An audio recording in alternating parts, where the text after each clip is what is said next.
Edo at VNC biglaan lang ang pag-alis papunta sa Manila. Ano kaya ang pakay nila at sino kaya ang kanilang ka-meet up dito? At Edo suporta pa rin kay VNC kaya sinamahan niya ito hanggang sa Maynila para makipagkita sa isang napakahalagang tao.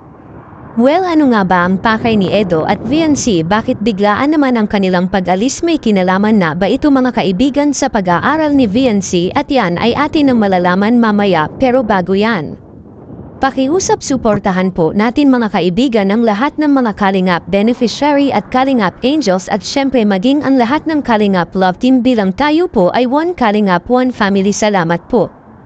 Isang mapagpalang buhay po sa ating lahat at muli ay nagbabalik ang inyong lingkod Bungal Talks na magbibigay ng update mula sa paborito ninyong beneficiary na si VNC mga kaibigan. Pero bago yan, pakiusap mangyari po sanang tapusin po muna natin ang video na ito bago po tayo magbigay ng sarili nating komento kaugnay po dito mga kaibigan.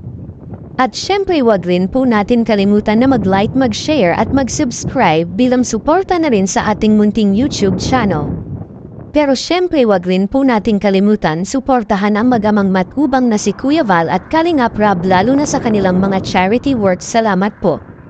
Edo at VNC nagmamadaling magpunta sa Maynila pero bago yan pag-usapan po muna natin ito mga kaibigan.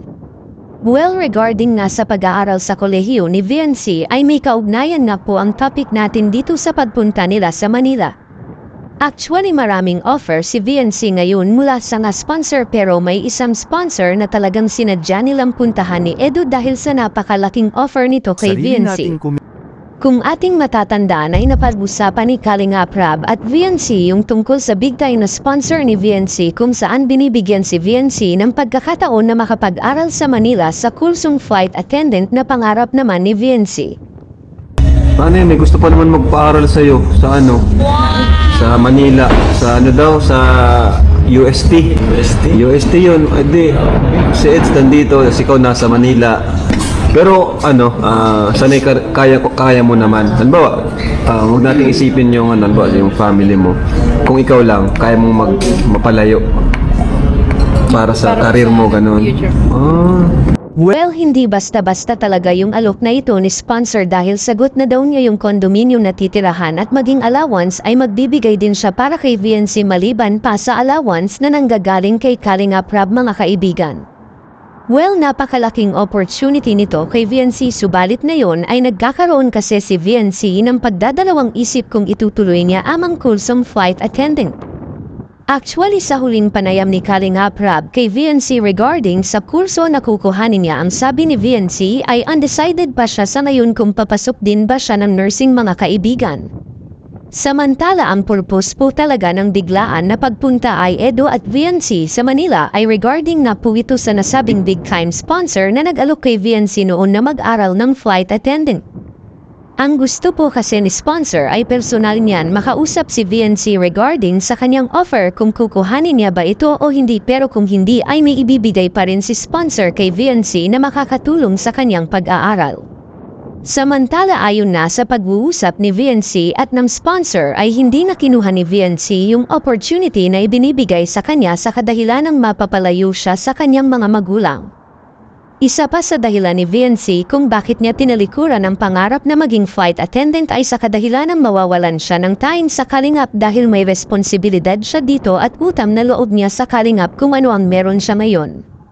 Marahil ang iniisip ni VNC kung hindi na siya makikita sa vlog ni Kalingap Rob ay mawawalan na siya ng sustento sa pag-aaral bagay na medyo nagbibigay ng palaisipan kay VNC kung pipiliin niya ba ang pangarap o maglingkod sa Kalingap. Actually naiintindihan naman ng sponsor ang kalagayan ni VNC bagamat nang hihinayang nga ito sa opportunity na ibinibigay niya pero kahit ganon ay nagbigay pa rin ng malaking halaga si sponsor pang allowance ni VNC mga kaibigan. Sa katunayan kung bakit minamadali ni sponsor na papuntahin si VNC ay sa kadahilan ng babalik na ito ng Amerika at gusto lang nito na malinaw sa kanya ang dahilan ni VNC at ang desisyon na ni VNC ay sa diet na lang siya magkukolehiyo. At yun na guys ang nangyari sa EDC guys no. Hanggang dito na lang ang ating reaction video ngayong araw na to guys no. At kung bago ka pa lamang sa aking YouTube channel, please like and subscribe na rin po at pakipindot na rin po ang notification bell button para updated po kayo sa mga ilalabas nating mga reaction video mga kalingap, no?